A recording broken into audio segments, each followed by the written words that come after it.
Todo agarró y nada queda, porque lo nuestro es saquear, saquear poniendo gobiernos de corte neoliberal.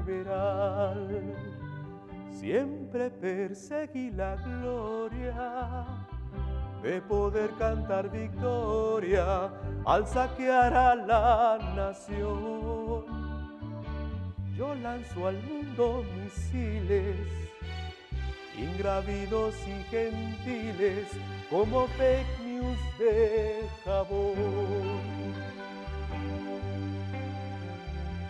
Veo gobiernos colapsarse, de sol y grana polar, bajo el cielo azul temblar, súbitamente y quebrarse. Siempre perseguí la gloria. Importantes son la bolsa, el mercado y nada más. No es importante la gente, importa ganar, ganar. Al ganar se hace mercado y al sentarse a negociar, sacar contratos que siempre te dan dinero de más. Gobernante no es la gente. Piensa, piensa multinacional. Hace algún tiempo en este lugar, cuando el poder se asentaba en los pinos, se oyó la voz de un espurio gritar: importante es el mercado, no importa tu bienestar. Golpe a golpe caen gobiernos y mucha gente tuvo que emigrar. Les cubre el polvo de un país vecino y al alejarse los vieron llorar. Caminante no hay camino, se hace camino al andar. Golpe a golpe caen gobiernos. Algunos caen por golpe militar, otros por golpes blandos muy cochinos. Campañas sucias no debes pelar. Caminante no hay camino, se hace camino al andar. Golpe a golpe, tan perversos, golpe a golpe, caen gobiernos, golpe a golpe, tan perversos.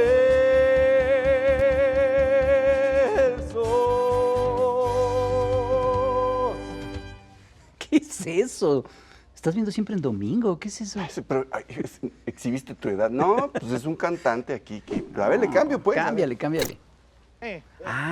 Broso y Loret, eso está bien. No. Déjale. Mira, es Claudio X González y la oposición. Pero ¿cuál sí es el coyote y el que recamina? Pues es lo mismo. Ok. Oposición marca Acme. Es igual. Ese es un caricaturista comunista, yo lo he visto. ¿Comunista? Sí, es comunista. ¿No es Claudio X González? Mira el cabello No, es un comunista que es un ideólogo de la dictadura. ¡Qué horror! Es de los que les pusieron la vacuna Sputnik y ahora tiene chips rusos y todo. Y nos espía, capaz que ahorita nos escucha y hasta podría hablarnos. Claro que puedo hablarles, compañeros. Lo que les quiero decir es que tenemos un invitado de lujo. Es ni más ni menos que Fernando Buenabad. Él nació en México, ha hecho gran parte de su trabajo en América Latina. Es uno de los principales expertos en América Latina sobre el tema de guerras mediáticas. Él es especialista en filosofía de la imagen, filosofía de la comunicación, rector fundador de la Universidad de Filosofía, está en la Universidad de Avellaneda y en la Universidad de Lanús en Argentina. Fernando, qué bueno que estás con nosotros. Gracias por aceptar la invitación. Wow. Una alegría enorme saludarlos y compartir con ustedes desde esta distancia, que ojalá se acorte un día y ustedes nos visiten también por acá, ¿no? Sí. Bienvenido claro a vernos. Oye, Fernando, tú has escrito que en general los pueblos de América Latina estamos bajo el fuego de 3 guerras simultáneas. Has escrito que estamos bajo el fuego de una guerra económica, de una guerra territorial. La guerra económica es obviamente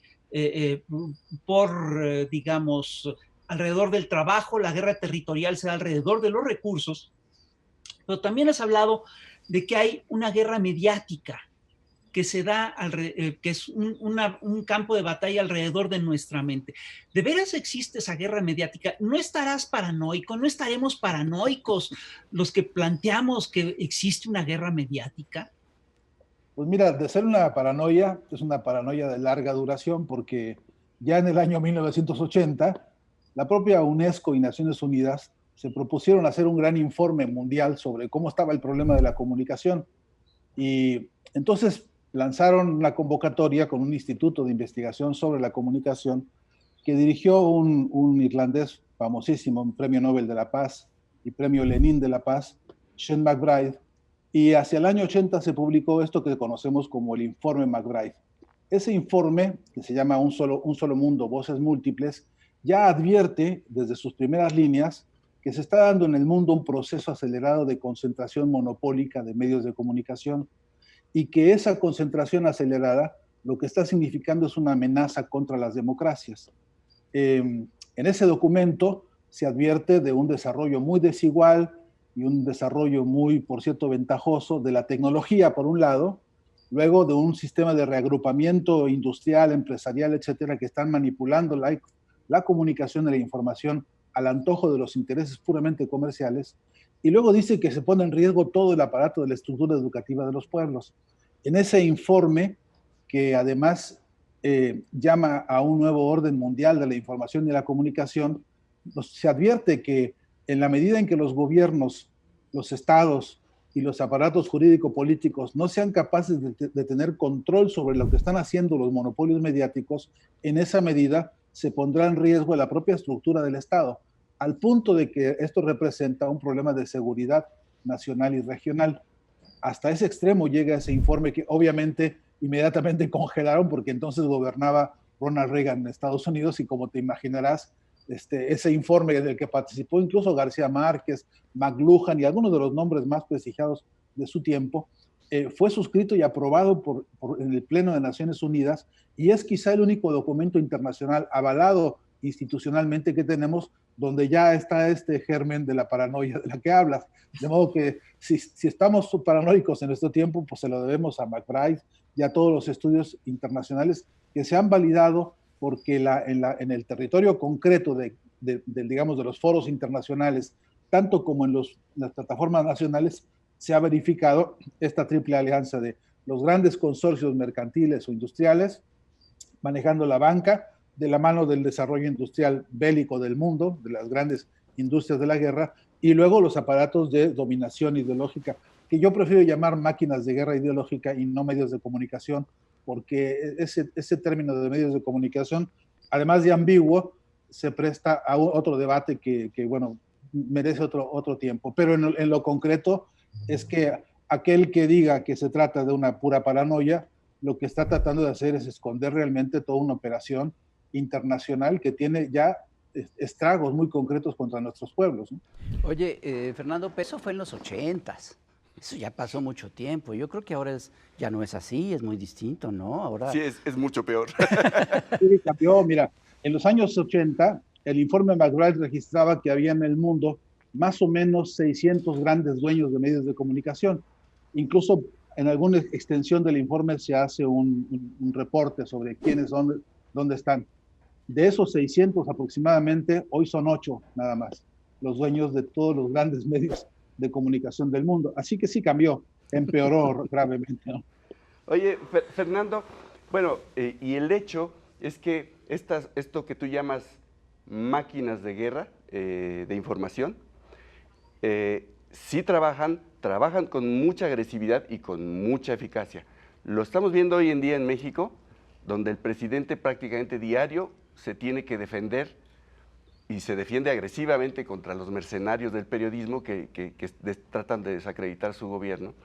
Y vemos además que ya las mañaneras ya las ignoran en todos los medios, ya no hay periódico, ya no hay portal, ya no hay noticiero que hable de lo que él dice en las mañaneras, ya lo bloquearon. No, si tú buscas es muy difícil encontrar lo que dijo. Pero, ¿cómo funciona? ¿Cómo ha funcionado en América Latina para tirar gobiernos progresistas estas máquinas de guerra de información? Bueno, te pongo un ejemplo así muy brutal y muy concreto, como es el caso de Venezuela, ¿no? Tú sabes que Venezuela tiene las reservas petroleras más grandes del mundo y está a unas cuantas millas náuticas de Estados Unidos. Le conviene mucho más a Estados Unidos tratar de quedarse con el petróleo venezolano que darle la vuelta al mundo para traer de otros lugares, cosa que no deja de hacer, por cierto, ¿no? Pero el operativo que se armó, por ejemplo, para derrocar a Hugo Chávez, con un golpe de Estado efectivo que funcionó y que lo secuestró y que lo puso al borde de la muerte, tenía como objetivo central ese, quedarse con los recursos petroleros de Venezuela. Después eso se disfrazó de 150,000 razones, ¿no? Hugo Chávez fue acusado de satánico y fue acusado de 1000 cosas para poder armar una especie de tinglado simbólico que justificara la otra tarea que era la del saqueo petrolero. En ese proceso de producción de engaño, de producción de espejismos, de manipulación, digamos, de la imagen y de la información correcta, mientras tanto lo que estaban haciendo era avanzar sobre el Palacio de Miraflores, entrar, secuestrar al presidente y llevárselo. A ese extremo son capaces de llegar, apoyados y acompañados por toda la operación mediática. A veces podría parecer conspirativo y exagerado decir estas cosas, pero para constatar una argumentación como esta, contamos con otra mucho más potente y más terrible que se llama armas de destrucción masiva en Irak. Y sabemos perfectamente que con el pretexto de que había armas de destrucción masiva en Irak, se ordenó un bombardeo que al principio se llamaba quirúrgico, ¿no? Recordarán ustedes al vicepresidente norteamericano diciendo, no, vamos a hacer una intervención quirúrgica y nos saldremos inmediatamente. Pues eso nunca ocurrió. Destruyeron a un país, asesinaron a mansalva a su población, destruyeron patrimonios culturales que son ya irreparables, y no solamente nunca hubo armas de destrucción masiva, sino que al contrario, lo que ha habido nada más es saqueo petrolero con la mayor de las impudicias y de las impunidades. De modo que tendríamos así un gran catálogo de casos para demostrar cómo hay una alianza empresario, mediática y militar para operar en el mundo. Esto se ha repetido en América Latina. El golpe de Estado en Argentina, por ejemplo, que instaló la dictadura de Videla y que desapareció a más de 30,000 compañeros extrañados y queridos y entrañables, no hubiera sido posible sin el acompañamiento del Grupo Clarín, y tampoco hubiera sido posible en Brasil sin el acompañamiento de O Globo de Brasil, ni del Mercurio de Chile contra Salvador Allende, y en fin, tenemos una especie de enciclopedia del horror que ya se puede consolidar o constituir o redefinir como un plan cóndor mediático, que lo que tiene como objetivo es el golpeteo sistemático contra toda vocación democrática de los pueblos. Ahora mismo, ese mismo plan cóndor mediático sigue operando ahora contra, por supuesto, los gobiernos democráticos. Vimos ahora en Bolivia, estamos viendo la operación directamente en Ecuador a estas horas, estamos viendo esa operación en Argentina también. Bueno, y en fin, en el continente están activas todas esas fuerzas.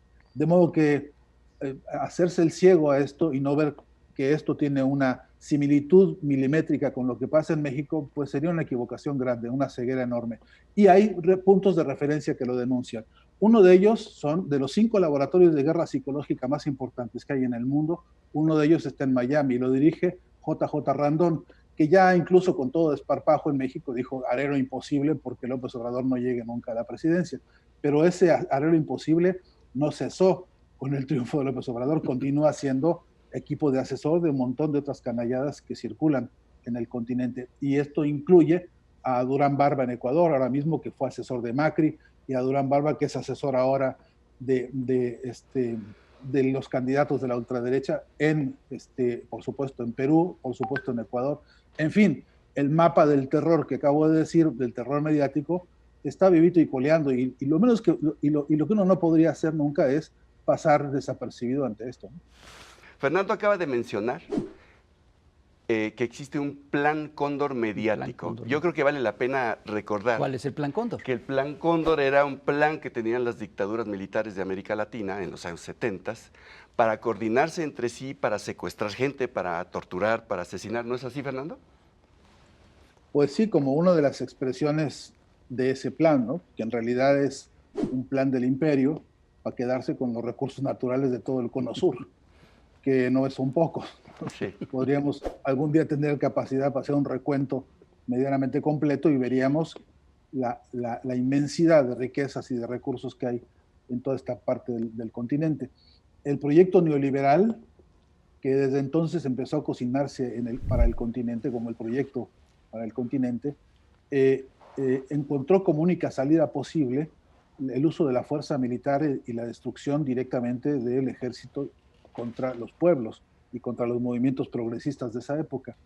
Se articularon fuerzas militares que se entrenaron, por supuesto, en Estados Unidos y desembarcaron pues con la, digamos, novedad tecnológica y metodológica de empezar a golpear por las bases a todo aquel simiente o brote o florecimiento crítico, democrático, popular en la región.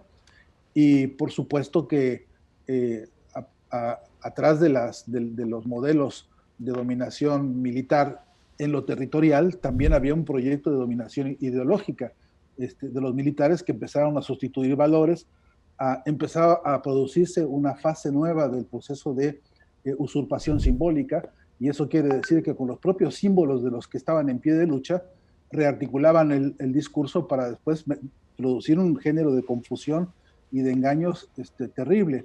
Cuando nos dicen que no hay guerras mediáticas, que eso es un invento de paranoicos, ¿cómo explicarse entonces lo que le hicieron a Cristina Kirchner con el caso de la Rosadita, que le inventaron que se había robado un Producto Interno Bruto y que después no le compró? ¿Cómo explicarse entonces la guerra mediática que le hicieron a Dilma Rousseff y que le hicieron, por supuesto, a Lula? Pues hay que explicárselo por las causas y por los efectos. O por las tareas que se van haciendo como pavimentación, ¿no? Por donde se pavimenta la autopista de la derrota política. No hay duda de que con el control absoluto de los medios de comunicación por parte de la derecha, por ejemplo en Argentina, la figura tanto de Néstor Kirchner como de Cristina Fernández vino a representar para esta derecha llamada gorila una gran amenaza, porque empezaron a hablar de distribución y redistribución de la riqueza, porque empezaron a hablar de igualar los salarios y que el salario nunca estuviera por debajo de la inflación, empezaron a hablar de rehabilitar y amplificar derechos sociales e individuales en las áreas más disímbolas, ¿no? Por ejemplo, los sindicatos de amas de casa, que por primera vez tuvieron la posibilidad de pagar jubilaciones a las amas de casa, ¿no? Que a una cierta edad tienen derecho por tantos años de trabajo en lo que se llama labores domésticas, pues tienen derecho también a que ese trabajo sea reconocido formalmente. Y así como es una larga lista de, digamos, de reivindicaciones sociales. A la derecha eso no le ha gustado nunca, a la derecha eso tampoco le resultó interesante y empezó a crearse todo este mecanismo de engaño en el que se situaron dos ejes. Uno, que tanto Néstor Kirchner como Cristina son unos corruptos de primera, que se habían estado robando el dinero y que habían robado el dinero de las formas más obscenas. Incluso en grandes bolsos metían los dólares y los escondían abajo de su cama, o que tenían enterrado el dinero allá en el patio de su casa, y así, a los extremos incluso más ridículos. Eso, por supuesto, fortalecido con el golpeteo mediático a mañana, tarde y noche. Hay que decirlo con toda precisión. Hay un sistema de desarrollo de información que se diseña para aquel que es consumidor de noticias en la mañana. La gente ni bien se levanta, y algunos antes del desayuno, entonces le prenden al equivalente del López Dóriga de allá, y entonces ese se encarga, por la sintaxis, por los colores, por la música, por la operación simbólica que hacen, se encarga de ensuciarte la cabeza para que salgas a la calle ya con todos estos prejuicios en tu cabeza, como si fuesen soluciones analíticas ante la realidad que se vive. Esto es cuando se vuelve cotidiano y cuando se vuelve una repartición simbólica del discurso planificado durante todo un día, y llegas a la noche a tu casa cansado del trabajo, harto del tránsito, etcétera, etcétera, y ahí te despachas otra hora de basura mediática, entonces lo más probable es que vayas construyendo un estado de ánimo, lo que llaman algunos un clima simbólico, en el cual la repercusión de una explicación no se resuelve más que con su propia premisa. Es decir, si ellos dicen que Cristina es corrupta, cuando falte un tornillo en alguna mesa de algún restaurante, acabarán diciendo que se lo robó Cristina, ¿no? Entonces, ese mecanismo, así como se desplegó, fue produciendo fracturas y fisuras por todos lados. Y como por supuesto ninguna organización política es perfecta, y como por supuesto también hubo errores organizativos y hubo descuidos de todo género, porque yo todavía no conozco alguna organización política que sea una máquina impecable. Por cierto, también de eso se agarró la derecha y produjo cualquier cantidad también de acusaciones, en fin. Por ejemplo, mira, el que era vicepresidente de la Nación, Amado Boudou, un hombre que organizó todo un sistema para recuperar las pensiones de los trabajadores jubilados que habían sido privatizadas. Y este hombre, junto con Néstor Kirchner, organizaron el sistema de recuperación de todos esos fondos para reestatizarlos. Sumas increíbles de dinero que habían sido ya, se les había adueñado principalmente el Grupo Clarín, mira qué casualidad, ¿no? Entonces, ese hombre, con esa operación política de reivindicación de derechos y digamos, devolución de lo robado, fue inmediatamente condenado por el Grupo Clarín y por toda la derecha, y a la fecha todavía sigue sufriendo persecución y cárcel por haber tomado esa conducta. Y no sabes el despliegue mediático a mañana, tarde y noche que se hizo, incluyendo la exhibición pública de su detención policial, que a la medianoche se metieron y así en calzones como estaba, lo sacaron para exhibirlo públicamente y hacer de esto un espectáculo viste esto llévalo a la plaza pública para que el escarnio haga de las suyas, en un público que por supuesto, después de haberle manejado en la cabeza todo este odio, estaba dispuesto a ver algún sacrificado en el espacio público. Pero no son casualidades, son sistemas articulados muy bien y minuciosamente pensados conforme a dos importantes paradigmas. Uno es la capacidad de la ubicuidad, es decir, dónde se depositan estos núcleos simbólicos mediáticos para que operen de maneras diversas, y luego con qué velocidad, porque y aquí viene otra parte importante. En la medida en que ellos dominan ubicuidad y velocidad, es decir, que ellos rápidamente pueden producir una mentira que en 10 minutos está dándole la vuelta al mundo, en esa medida el golpe puede ser planificado y sistematizado. Por eso se permiten ser tan cínicos y decir, como dijo este hombre ahí en México, que vamos a inventarle una mentira ahora a López Obrador o a quien fuere, y que lo que importa no es lo que va a decir de esta mentira, sino la que tenemos preparada ya como segunda y como tercera y como cuarta. Y que tengo la posibilidad de decir que esa mentira opera de manera muy particular a la mañana cuando estás desayunando, muy particular al mediodía o durante la mañana mientras estamos en la oficina, y muy particularmente a la noche cuando yo ya me voy con esta basura en la cabeza a pretender descansar en el sueño diario. Este operativo de manipulación estratégica, discursiva, simbólica y hasta biológica está en los planes y en los modelos y en los mecanismos de control mediático. Eso lo vemos en marcha todos los días. ¿Cómo se prueba semejante operación? Hay casuísticas muy, muy minuciosas, de las que si quieres al rato te cuento un par, en las que se ve con toda claridad, repito, las causas y los efectos de la operación mediática. Oye, Fernando, esto antes de que terminemos, porque se nos va a acabar el tiempo en televisión abierta, pero esto de lo que estás hablando a mí me hace pensar que cualquier medio independiente que no entre dentro de esta lógica de los grandes medios corporativos, neoliberales, etcétera, obviamente estorba, porque por ejemplo lo que hemos estado viendo en los últimos días es que nuestro periódico La Jornada es objeto ya de una campaña de asedio y de ataque y de descrédito. Pero yo creo que hablamos de eso en el Plus de YouTube. Porque ya nos vamos. Ya nos vamos. Muchas gracias. Muchísimas gracias. Pásense al YouTube y seguimos platicando. Seguimos en YouTube, no se les olvide, se va a poner aún mejor. Adiós.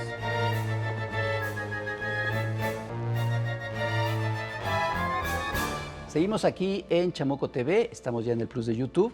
Estamos platicando con Fernando Buenabad. Sí, señor. Y con el Fisgón, y con Helguera. Y yo lo que creo es que tanto Fernando como el Fisgón sí están bien paranoicos. Yo sí creo que sí alucinan muy feo, porque yo acabo de leer a un preclaro intelectual mexicano una columna en donde afirma que no existe tal cosa como un golpe blando. Eso es mentira absoluta. Claro, no explica por qué, simplemente dice que no existe.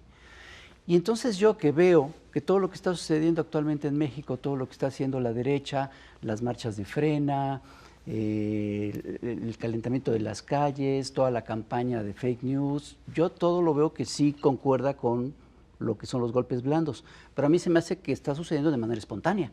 Sí, Porque totalmente. si el señor dice que no existen, pues está sucediendo. Porque ¿quién lo sabe dice por él. qué? Porque lo dice él. Fernando, ¿tú crees que realmente no existen los golpes blandos? ¿Todos parte de nuestra imaginación y nuestra paranoia? Pues caben las hipótesis para discutirlas todas, ¿no? Pero una cosa que hay que saber, y hay que saberla bien, es que parte del golpe mediático es negarse a sí mismo. Parte de la operación llamada del golpe suave, que por cierto de suave no tiene nada, pero es negarse, es decir, es preparar su propia salida tangencial, ¿no? Como los gatos, ¿no? Que van a su cajita de arena, hacen lo que deben hacer y después tapan con la arena sus deyecciones. Exactamente igual, porque en todos los casos, cuando se presenta una operación, te voy a decir una muy concreta, ahora de ayer, hoy antier, en Argentina. Un periodista, de esos que se dicen así, teachers, ¿no? Hay teachers, Dios mío. hay réplicas, hay clonaciones de teachers por todo el continente. También hay teachers en Argentina, vaya. Hay uno aquí que se hace llamar médico y periodista, que dijo que en Argentina el presidente Fernández está dejando que cunda la pandemia, porque con eso se va a permitir suspender un proceso electoral que está en puerta en unas cuantas semanas. Entonces, que todo está preparado, que están dejando que la gente se contamine para tener la razón suficiente de la cancelación de ese proceso. Barbaridades como esas, las que se despachan así al antojo de estos personajes, después se niegan porque el refugio clásico de la derecha es, pero es que yo tengo la libertad de expresión para decir lo que yo pienso. Y yo me refugio en esa libertad y yo puedo opinar y puedo decir lo que se me dé la gana en función de ese ejercicio. Cuanto que, por cierto, después vimos, así como lo que llaman aquí algunos compañeros el nado sincronizado, como esa misma frase, ese mismo concepto de contamínense todos para que no haya proceso de elecciones, es el mismo que empezaron a replicar todos con otros conceptos en toda la prensa argentina. Entonces, este nado sincronizado de esas operaciones mediáticas probarían, si uno las estudia, en qué momento de sincronía y en qué ubicuidad, es decir, en qué medio apareció, en qué lugar del país, en qué zonas tiene más peso, más influencia, más difusión y en qué lugar tiene menos. En esa escala y en ese movimiento complejo, uno evidencia que se trata de una operación, que repito, lo que tiene siempre como escudo y salvaguarda es negarse, ¿no? Como el mismísimo Satanás, que uno de sus mayores éxitos es hacer creer que no existe, ¿no? Oye, pero además eso de no solo se niegan a sí mismos, sino, me acabo de acordar, hablabas del petróleo hace un rato, ¿no? Sabemos que a Estados Unidos le interesa apropiarse del petróleo de México, de Venezuela y de donde haya. Pero entonces cuando tú argumentas con gente de derecha esto, ¿no? Que la razón para intervenir en Venezuela, para desestabilizar en México, en el fondo es el petróleo y otras materias primas, te dicen, ay, no, por favor, no, el petróleo ya no se va a usar, ya nadie usa petróleo, a nosotros nos interesan las energías limpias y renovables. Y es falso, no les interesa nada de eso, y les interesa el petróleo, porque el petróleo se sigue usando como antes, pero lo niegan también. Es una política de negar todo lo que hacen. Pues sí. Pues sí, porque pongamos el caso del petróleo, pero analicemos el golpe de Estado contra Evo Morales, y la razón del litio es la razón de todas las razones, ¿no? Uh-huh. Días antes del golpe de Estado contra el presidente Evo Morales, la propia esposa de Donald Trump desembarcó acá en la frontera de Argentina con Bolivia, con un grupo de empresarios de la empresa Tesla y todas estas que se dedican al manejo del aprovechamiento del litio, para llamarle elegantemente, y ahí estaban discutiendo que el gobierno del Estado Plurinacional de Bolivia les estorbaba porque no había quien, ni diputados, ni funcionarios, ni fuerza alguna, que les entregara así en bandeja de plata la privatización del litio boliviano, que si lo tradujéramos a dólares, sería una cifra tan enorme y tan gigantesca que no nos cabrían los ceros aquí en esta pantalla. Entonces, vale la pena ver cómo la operación contra los propios recursos naturales, materiales y concretos también tiene su réplica en otras esferas. Y aquí viene una que es, me parece, de mayor importancia o de importancia crucial en este momento, porque se trata de la información que producimos nosotros en cada una de nuestras computadoras, en cada uno de nuestros teléfonos, incluso en cada uno de los relojes que ahora se usan, ¿no? Que son digitales y se llaman smartwatch. Cada uno de los movimientos que hacemos para elegir tal pantalla o para ir a tal página o para decirme esto me gusta o esto me disgusta, generan una cantidad de información que hoy es un tesoro a nivel planetario. Hoy es una guerra internacional por el manejo de la información, por lo que se llama ahora el Big Data, y detrás de este recurso, que es un recurso que genera todo mundo que usa plataformas y medios digitales, toda esta masa de información inmensa, hoy por hoy se sistematiza, se procesa y se organiza para que sirva como insumo a distintas formas del mercado y del control político y del control militar. Respecto de este particular otro recurso, por cierto, tenemos bastante poco debate y bastante poca información, pero de que existe, existe. Y este es una de estas cosas que también se usan con frecuencia para decirte, oye, ¿será tan así? No estás exagerándole, no estás viendo fantasmas, porque ¿quiénes son los que están haciendo esta manipulación? Bueno, y ya tenemos al menos 4 grandes escándalos en el mundo hoy en los que está involucrado Facebook, está involucrado BlackRock, y están involucrados un montón de grandes empresas que lo que han hecho es usurpación de las riquezas informativas del planeta para beneficio de estos cuantos comerciantes. En algún lugar hemos de encontrar un punto de apoyo para hacer una discusión de ver cómo está la contraofensiva con esto, ¿no? Porque este es el paisaje, el proyecto monopólico imperial de dominación. Ahora, ¿dónde están y cómo están los proyectos emancipatorios?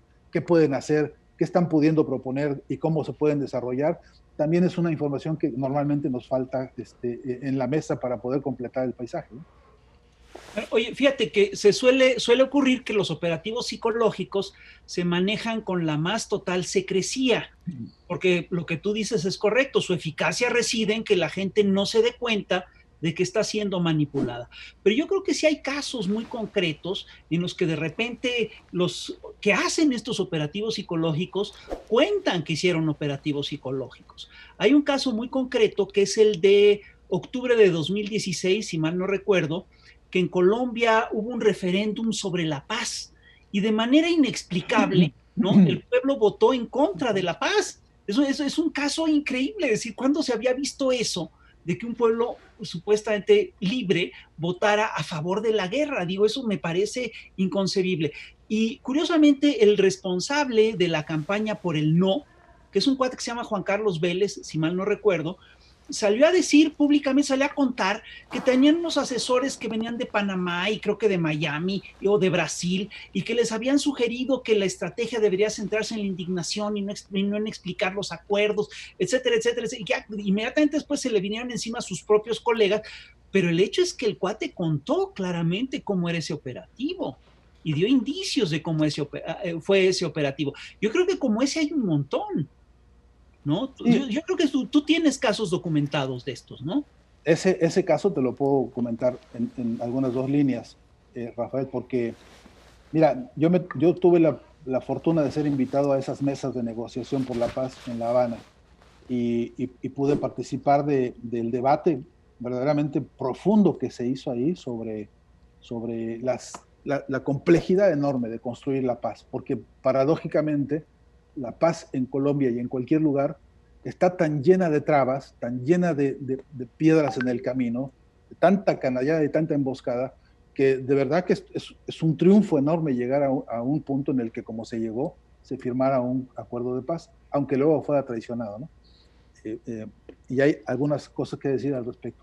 Pero uno de los temas de las mesas de diálogo era el tema comunicacional, porque todos sabíamos en esa mesa de diálogo que se iba a producir una contraofensiva de la derecha para ensuciar el proceso de diálogo y para ponerlo todo bajo sospecha y negar que hubiera voluntad pacifista por parte de las FARC, por ejemplo, ¿no? Vimos ese problema venir y vimos otro problema interesante, y es que ellos iban a contar la historia, y cuando cuentan la historia te venden también su historia, ¿no? ¿Cuánto fue fracaso este proceso de paz? No lo sabemos por el cuento que ellos te tiran, porque no hay peor cosa que te pueda ocurrir, que es que tu peor enemigo escriba tu biografía, ¿no? Porque ya sabes, ya sabes que va a redactar algunos halagos justamente para justificar después una golpiza, ¿no? Entonces, también estos tipos han aprendido a convertir en mercancía su propio relato de los propios triunfos y de las propias derrotas, porque cualquiera que conozca de cerca, por ejemplo, a Piedad Córdoba, gran militante por los derechos humanos en Colombia, una tipa que es una figura realmente emblemática en la representación del proyecto de paz en ese país. Bueno, pues resulta que de la mano de Piedad y de algunos otros compañeros pudimos auscultar lo que realmente estaba pasando con la gente, y lo que estaba pasando es que había una proclividad enorme a apoyar el proceso de paz y apoyar la propuesta de la, digamos, de la participación democrática de las FARC en los procesos electorales normales. Y entonces, ¿qué es lo que tuvimos? Primero, una manipulación mediática absolutamente descarnada en Colombia para criminalizar al propio proyecto de pacificación y a las FARC mismas, y luego nos vendieron su historia, y luego terminamos consumiendo su historia. Entonces, porque la verdad es que cualquiera que conozca, que haya caminado un poquito Bogotá o un poquito algún lugar de Colombia, podrá haber escuchado que la gente está sencillamente harta. No sé si la palabra harta alcance para decir que están hasta el cepillo de esta situación de vivir siempre en la angustia de una guerra, narcoguerra, que la gente ya no quiere. Entonces, la pregunta es, ¿en dónde está el reflejo real de la expresión y del sentir de los pueblos? Y no está en el relato que uno encuentra por las cúpulas o por los distintos frentes. Está en saber cómo se organiza desde abajo el clamor de los pueblos y qué instrumentos están encontrando los pueblos para contar sus verdades. Y eso, Rafael, nos está faltando, repito, nos está haciendo mucha falta. Hoy tenemos un universo enorme de voluntades comunicacionales emancipadoras, descolonizadoras, progresistas. Es un archipiélago inmenso en América Latina. El inventario hoy de blogueros, tuiteros, radiodifusores, televisiones, digitales, etcétera, etcétera, etcétera, es, repito, un archipiélago inmenso, pero es un archipiélago inconexo. Y el gran pecado que hemos cometido hasta hoy es que no hemos logrado el punto de la unidad para poder trabajar juntos un clamor de defensa de los pueblos. En este momento, por ejemplo, es obligación de todo frente que tenga mínima dignidad humanista denunciar, perseguir, acusar, señalar al bloqueo descarnado que se ha venido dando durante años y años contra Cuba, el bloqueo contra Venezuela, las agresiones contra Bolivia que siguen dándose, el riesgo que corre hoy mismo Ecuador con las amenazas de no permitir los procesos democráticos. Debería ser un clamor de nuestros países hoy. Debería ser que nadie silenciara de ninguna forma, de todas las maneras habidas y por haber, por correos, por mensajes, por lo que fuese, Twitters o TikToks o lo que fuere, en el que estuviéramos todos levantando el clamor de no permitir más nunca un bloqueo que está asesinando personas como lo ha venido haciendo. Sin embargo, no ocurre. Y no ocurre ese clamor como no ocurre el clamor en defensa de las madres de Plaza de Mayo, como no ocurre el clamor, por ejemplo, en defensa de grandes bastiones, como repito, como ustedes lo mencionaron, lo que está pasando en la jornada, hoy en este contexto de ofensiva comunicacional que hay en América Latina, debería haber una defensa continental, un clamor de pueblos y de organizaciones populares defendiendo esa historia, ese ejemplo y ese espacio. Por más que haya algunos acuerdos o desacuerdos, ides y venires, lo que es cierto es que ese es un bastión de referencia para todo el continente, y repito, como ese, tantos otros, donde hoy no estamos pudiendo hacer fuerza con el clamor. Y por último te digo, en el contexto claro de estremecimiento humano que tenemos, la humanidad hoy estremecida por una pandemia como la que estamos viviendo en el planeta entero, todavía no escuchamos el clamor que diga democratización de las vacunas. Todavía no encontramos el punto en el que todos levantemos la voz al unísono y digamos, basta de patentes para las vacunas, distribución justa, igualitaria de la vacuna para que los pueblos que hoy no tienen una sola tengan acceso inmediato. ¿Ves? Hay temas, grandes temas importantes, donde nuestra propia fuerza comunicacional frente a la fuerza de los monopolios tiene que empezar a ejercitar su principal y más importante poder, que es la unidad. Justo es lo que te iba a preguntar hace un momento, Fernando. Frente a este poder mediático tan avasallante, ¿qué podríamos hacer? ¿Cómo podríamos enfrentarlo? ¿Cómo podríamos detenerlo? Tú dices que con la unidad, pero ya en específico, ¿cómo sería con los medios alternativos? Tú mencionaste ahorita, ¿no? Blogueros y demás, youtuberos y tal. ¿Con estos o cómo sería ya en los hechos? ¿Cómo sería posible esta unidad de estos medios alternativos o con qué elementos podríamos enfrentarnos a un poder tan grande como el poder mediático? Sí, pues hay ejemplos, ¿no? Extraordinarios. Mira, en Chile, por ejemplo, en el momento más oscuro de la represión de Pinochet, del asesinato del pinochetismo, surgieron grandes poetas que en 3 o 4 canciones emblematizaron toda una rebeldía de una época, ¿no? En Uruguay tenemos, en la plena profunda oscuridad de la dominación dictatorial del Uruguay, estaba la voz de Alfredo Zitarrosa, entrañable y querido amigo que tuvimos allá en México disfrutando de su canción, de su música, de su fortaleza, y eso ayudó a ordenar y emblematizar una corriente que concluyó con el pueblo en las calles derrotando a esa dictadura. En Argentina, por ejemplo, ¿qué sería el movimiento de rebeldía argentino que logró con Alfonsín el regreso de la democracia si no estuviera la voz de Mercedes Sosa, del propio Atahualpa, ¿no?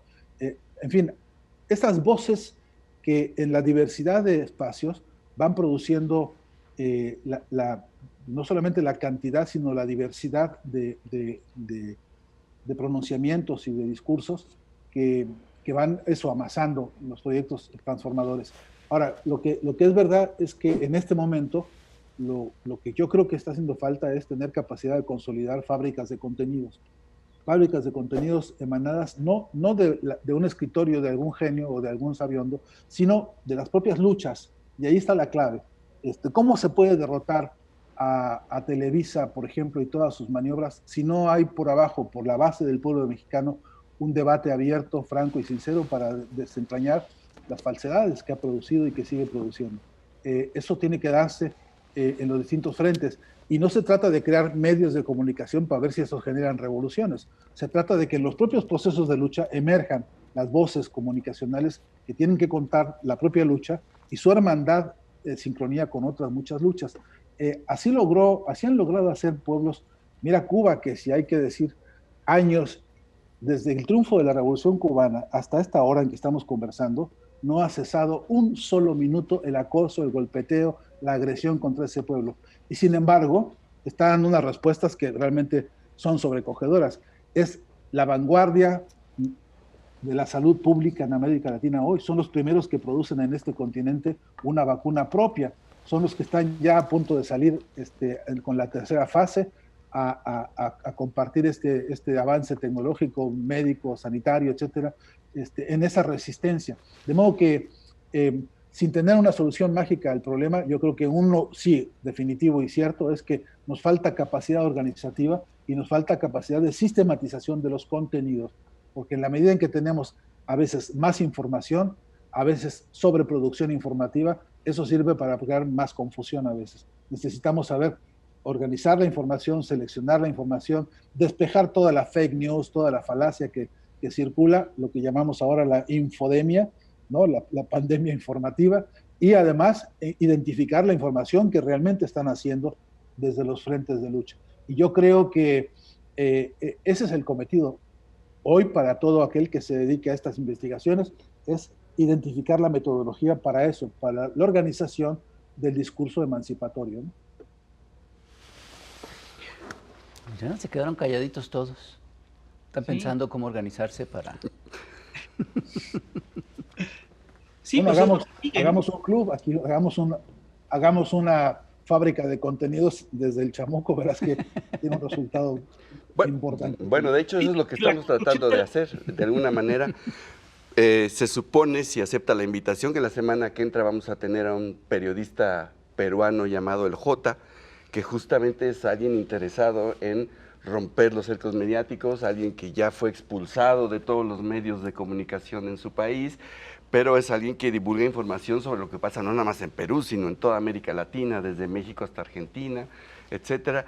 De alguna manera estamos tratando de hacer esa fábrica de contenido alterna que cambie la lógica de los grandes medios de comunicación que tienen secuestrado el discurso. Y a eso hay que agregarle, si me permites, como un instrumento obligado, el recuento histórico, ¿no? Porque platicaba hace rato con Rafael, cuántos importantes protagonistas de la revolución expresiva hay en México que no hemos podido sistematizar. La historia de los movimientos transformadores, revolucionarios en comunicación de México es realmente esplendorosa. Y podríamos recorrer desde la caída de la Gran Tenochtitlan, los ejercicios de resistencia comunicacional, de los cuales hay todavía vestigios que no se han investigado ni se han sistematizado. Si pudiéramos poner todo junto y editarlo en un paquete, en automático tendrías ya una enciclopedia de la revolución expresiva que se ha cocinado justamente en las manos de los pueblos. Necesitamos esas herramientas porque son primero una herencia indispensable y luego son un impulso inequívoco de que está en la mano de los pueblos la clave de esta batalla, ¿no? Sí, claro, porque parte del chiste es la guerra por la narrativa. Es decir, las narrativas son fundamentales para nuestra vida, son fundamentales para nuestra vida cotidiana. Entonces, quien tiene la narrativa puede dominar al mundo, domina las mentes y puede dominar al mundo. Y esto es parte de lo que hacen estos grandes consorcios mediáticos. El gran ejercicio de los consorcios mediáticos, la gran fuerza de los consorcios mediáticos reside en su capacidad para estructurar narrativas. Ahora, es curioso porque muchas de estas narrativas las estructuran a partir de mentiras, pero no importa, si el relato está bien hecho, ¿te lo crees? Vale. Yo a ese respecto, Rafael, solamente un agregado. Yo creo que la gran batalla semiótica que tenemos, la batalla por la producción del sentido, nos exige ahora mismo contar con instrumentos científicos al respecto. Sí, claro. Necesitamos una semiótica, no para la contemplación, ni una semiótica para la comercialización. Requerimos una semiótica para la emancipación. Requerimos que todo el instrumental analítico, que está muy avanzado porque hay grandes escuelas y corrientes, se pueda leer en clave emancipatoria. Y entonces, esto que tú dices, la producción, la construcción, la distribución y la retroalimentación del relato, hacerlo en clave emancipatorio y no en clave puramente mercantil. Y este quiebre epistemológico, este quiebre de la forma de comprender el conocimiento y el enunciado, es una materia obligatoria. Nosotros necesitamos con urgencia, ¿no? los espacios de formación de cuadros en que uno de los ejes de la discusión y de la formación sea precisamente la semiótica emancipatoria.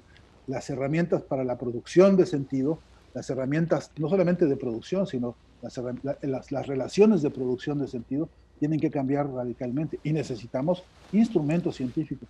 Y venimos atrasados, pero no por atrasados dejaremos de decir que esa es una ruta en la cual nos empeñamos. En fin, porque es urgente, porque es indispensable y porque si no estaremos tratando de pelear, decía Álvaro García Linera en una reunión un día, decía, estamos dando respuestas artesanales frente a máquinas altamente industrializadas de producción de discurso, ¿no? Wow. ¿Estás diciendo que el Chamuco TV es artesanal? Totalmente. Bueno, no, pues Fernando, muchísimas gracias, muy interesante todas las reflexiones, sí, parece que sirven de mucho. Sí, excelente conversación, muchísimas gracias. Finalmente, George Orwell no estaba tan equivocado con el Big Brother, pero el Estado totalitario pues más bien es un Estado mediático, ¿no? Sí. Finalmente. Así es. Así es. Pues muchas gracias, muchas gracias. Es una dictadura del sentido, ¿no? Así Exacto. que, bueno, agradecido con ustedes, les mando un abrazo fraterno, en lo que yo pueda servir siempre, cuenten conmigo, y a toda la audiencia de ustedes, que sé que es mucha, un gran abrazo también fraterno. Gracias. Muchas gracias. Fernando Buenabad, muchas gracias. Muchas gracias a ustedes. Compartan este programa, por favor, y nos estamos viendo aquí en Chamuco TV.